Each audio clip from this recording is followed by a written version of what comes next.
राधे राधे दोस्तों, स्वागत है आप लोग का हमारे YouTube चैनल सनातन की जानकारी 24 में। साथियों, वैसे तो सनातन धर्म में बहुत सी अद्भुत कथाएं और कहानियां भरी पड़ी हैं।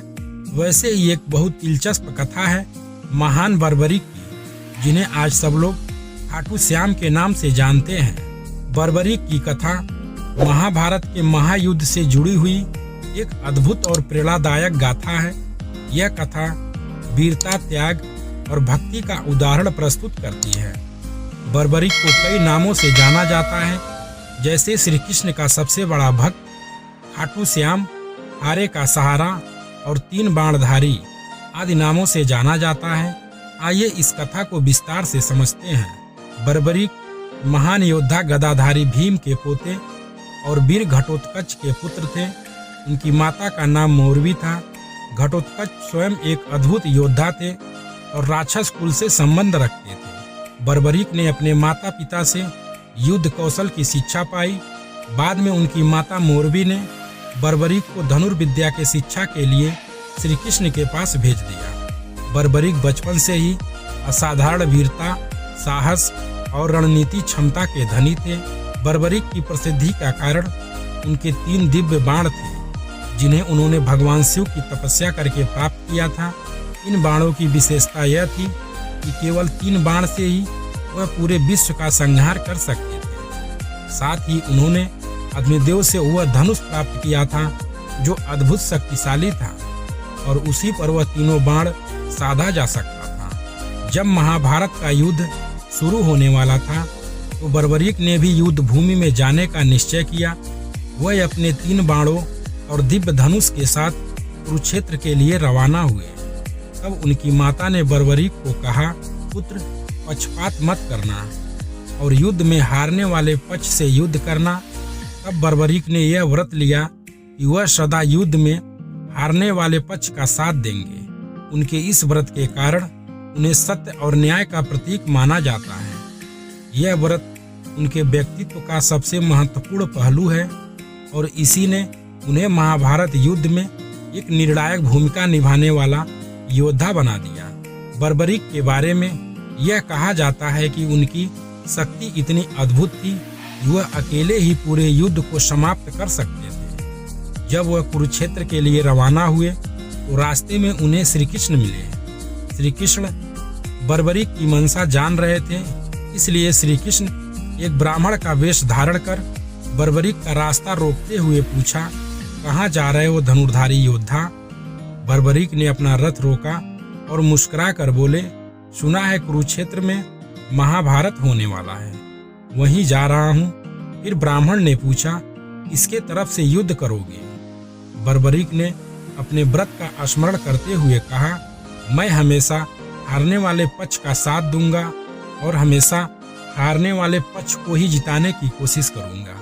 इस उत्तर से ब्राह्मण रूपी श्री कृष्ण चिंतित हो गए, क्योंकि यदि बर्बरीक कौरवों का साथ देते तो पांडव हार जाएंगे और पांडव का साथ देंगे तो कौरव हार जाएंगे। इस प्रकार बर्बरीक के व्रत के कारण युद्ध कभी समाप्त नहीं हो सकता। ब्राह्मण ने बर्बरीक से उनकी शक्ति का प्रदर्शन करने को कहा।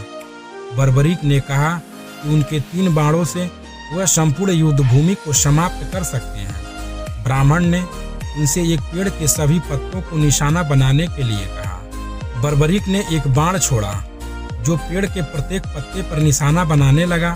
ब्राह्मण ने एक पत्ता अपने पैर के नीचे छिपा लिया, लेकिन बाण ने इसे भी पहचान लिया और ब्राह्मण के पैर के पास जाकर बाण रुक गया। इस पर बर्बरीक ने ब्राह्मण से कहा, आपके पैर के पास मेरा बाण जाकर रुक गया है, इसका मतलब आपके पैर के नीचे पेड़ का कोई पत्ता छुपा है। कृपया आप अपना पैर हटाइए, जिससे मेरा बाण उस पत्ते को भी चिन्हित कर सके। ब्राह्मण ने पूछा कि बर्बरीक, तुम्हारा बाण मेरा पैर भेद सकता था और उस पत्ते को चिन्हित कर सकता था, पर तुम्हारा बाण रुक क्यों गया? इस पर बर्बरीक ने कहा, हे ब्राह्मण, मेरे बाण को सिर्फ पत्ते को चिन्हित करने का आदेश मिला था, ना कि आपके पैर को भेदने का।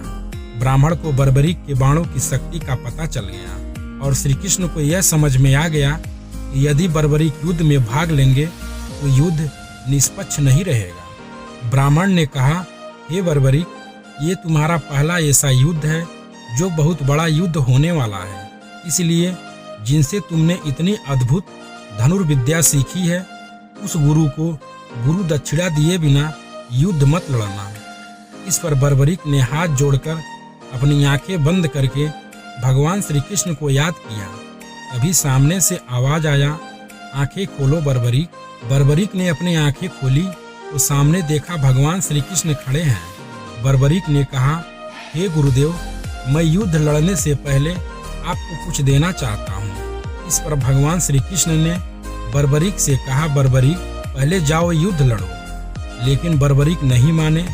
तब श्री कृष्ण ने कहा, युद्ध में भाग लेने से पहले तुम्हें अपना सिर दान करना होगा। बर्बरीक समझ गए कि परमात्मा की यही मर्जी है, इसलिए बर्बरीक ने बिना किसी झिझक के अपना सिर दान करने के लिए सहमति दे दी। और बर्बरीक ने श्री कृष्ण से एक अंतिम इच्छा व्यक्त की, मैं इस महायुद्ध को अपनी आंखों से देखना चाहता हूँ। श्री कृष्ण ने उनकी इच्छा पूरी की और बर्बरीक के प्राण उनके सिर में डालकर कहा, तुम्हारा सिर जीवित रहेगा।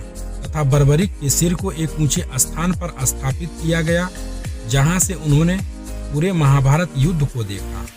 युद्ध के अंत में जब पांडव विजय प्राप्त कर चुके तो सबको बड़ा घमंड हो गया था।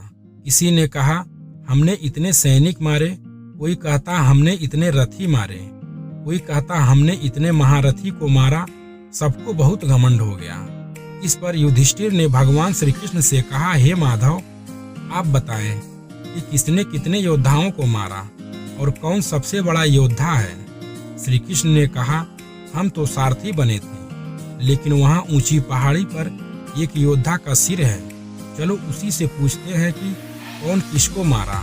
और सारे लोग मिलकर बर्बरीक के पास गए। युधिष्ठिर ने बर्बरीक के सिर से पूछा कि इस युद्ध में सबसे बड़ा योद्धा कौन है।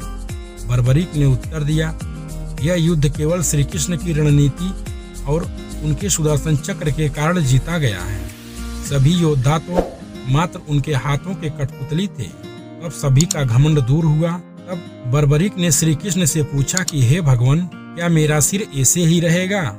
क्या मुझे मुक्ति नहीं मिलेगी? तब भगवान श्री कृष्ण मुस्कुराते हुए बोले, हे महादानी, हे बर्बरीक, आपको मैं आशीर्वाद देता हूँ कि आप मेरे नाम से पूजे जाओगे। मेरा एक नाम श्याम है, जो आज से आपका नाम भी श्याम रहेगा। क्योंकि यह पर्वत खाटू नाम से है, इसलिए आपका नाम आज से खाटू श्याम रहेगा। तथा मैं आपको अपनी शक्ति प्रदान करता हूँ, क्योंकि आपने यह व्रत लिया है कि आप हारे की ओर से लड़ेंगे। इसलिए जो भी सच्ची श्रद्धा और भक्ति से आपके शरण में आएगा, आप उसका सहारा बनोगे।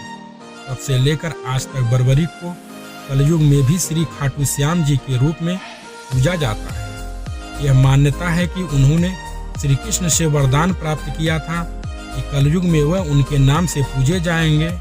राजस्थान के सीकर जिले में स्थित खाटू श्याम जी का मंदिर उनके प्रति भक्ति और आस्था का प्रमुख केंद्र है। साथियों, अगर आपको श्री खाटू श्याम की कथा पसंद आई हो तो वीडियो को लाइक करें और चैनल को सब्सक्राइब करें तथा बेल आइकन की घंटी जरूर दबाएं। दोस्तों, एक बार आप भी खाटू श्याम जाएं और प्रेम से बोलें, जय श्री श्याम, राधे राधे। मिलते हैं आपसे अगले वीडियो में। तब तक के लिए जय श्री राम।